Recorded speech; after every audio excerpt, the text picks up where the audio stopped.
बोझ। कविता अपने माता पिता की बहुत लाडली थी।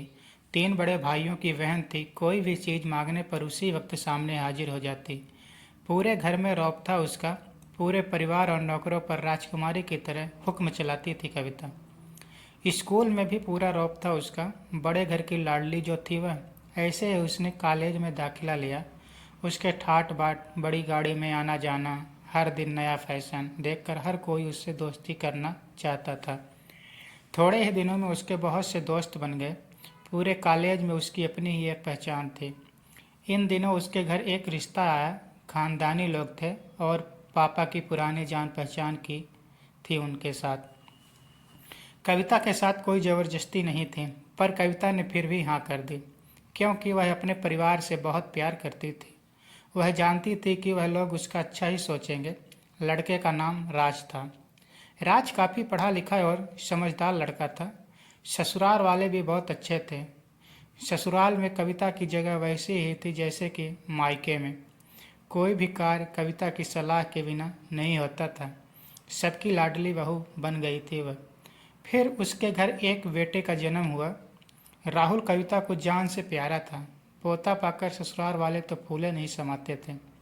कविता कभी कभी सोचती थी कि उनकी किस्मत कितनी अच्छी है। उसका हर अपना उसे कितना प्यार करता है। चाहे जीवन में कैसा भी समय आए, मेरे अपने हमेशा मेरे साथ हैं। मैं कभी अकेली नहीं हो सकती। कितनी खुशकिस्मत हूँ मैं। पर शायद कविता की खुशियों में उसकी ही अपनी नज़र लग गई थी। एक दिन वह मायके जाने की जिद कर बैठी। राज को बहुत काम था, लेकिन वह फिर भी उसे ले गया। रास्ते में उसकी गाड़ी अन्य गाड़ी से टकरा गई। कविता, राज और राहुल बहुत बुरी तरह से जख्मी हो गए। काफ़ी दिनों तक इलाज के बाद जब राज और राहुल तो ठीक हो गए, लेकिन कविता पूरी तरह ठीक ना हो सकी। सर पर चोट लगने के कारण वह अपनी आंखों की रोशनी खो बैठी। अब कविता की किस्मत जैसे उल्टे पांव चलने लगी। मायके वाले कुछ दिनों तक उसे मिलने आते रहे, फिर कभी कभार फ़ोन ही करके कुछ पूछ लेते कि अब कैसी हो। धीरे धीरे यह सिलसिला भी कम हो गया। ससुराल वालों की सहानुभूति भी कम होने लगी। घर में किसी को पास बैठने के लिए कहती तो जवाब मिलता, बहुत काम है, अब तुम भी हाथ नहीं बटा सकती। राज भी चिड़चिड़ा हो गया था। बस राहुल ही था उसके साथ, जिसके साथ हंसते खेलते उसका वक्त गुजरता। एक दिन कविता के हाथ से कुछ सामान गिर गया, जिसकी वजह से राहुल को हल्की सी चोट लग गई। कविता के सास ससुर ने राहुल को उससे अलग कर दिया कि कहीं उससे न देखने की वजह से बच्चे का कोई नुकसान न हो जाए। कविता अंदर से टूट चुकी थी। एक दिन उसने सबके सामने मायके जाने की इच्छा रखी तो राज उसे तुरंत मायके छोड़ आया, जैसे कि वह भी यही चाहता था। लेकिन राहुल को उसके साथ नहीं भेजा गया। कविता कभी राहुल से दूर नहीं रही थी, पर अपनी कमी के कारण उसने ज़्यादा बहस नहीं दी। कविता को लगा कि वह 3-4 दिन वहाँ रहेगी तो थोड़ा हवा पानी बदल जाएगा, क्योंकि वह कितने दिनों से कहीं भी बाहर नहीं गई थी। घर वाले भी इतने दिनों बाद उसे देखकर कितने खुश हो गए।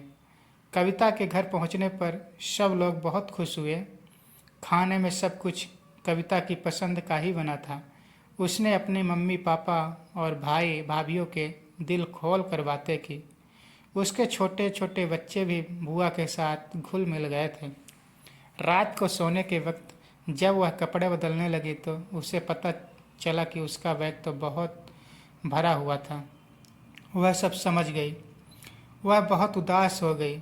कुछ दिनों तक तो सब ठीक रहा, फिर जैसे सब बदलने लगा, सबका व्यवहार बदल रहा था।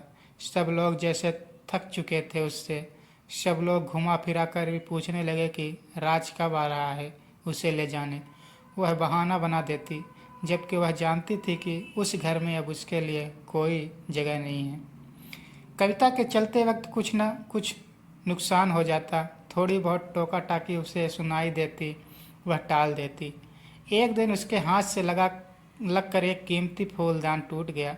छोटी भाभी ने बहुत हंगामा मचाया। कविता के माता पिता रोज रोज के झमेले से तंग आ गए थे। उसने राज को खुद से फ़ोन कर दिया। राज कविता को अपने घर ले गया। कविता को अपने परिवार वालों से शायद ही उम्मीद न थी कि जिस कविता के कहे बिना घर में एक पत्ता भी नहीं हिलता था, उस घर के लिए वह अब बोझ बन चुकी थी। राज के साथ ससुराल आते वक्त वह बहुत खुश थी, क्योंकि वह अपने घर जा रही थी, अपने जिगर के टुकड़े राहुल से के पास। परंतु यह खुशी भी कुछ पल की ही थी।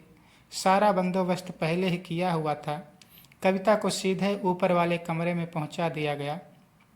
राहुल से दूर रहने की सख्त चेतावनी दी गई। एक काम वाली लता को उसकी जिम्मेदारी सौंपी गई, जो उसके खाने पहनने जैसी ज़रूरतों का ध्यान रखती।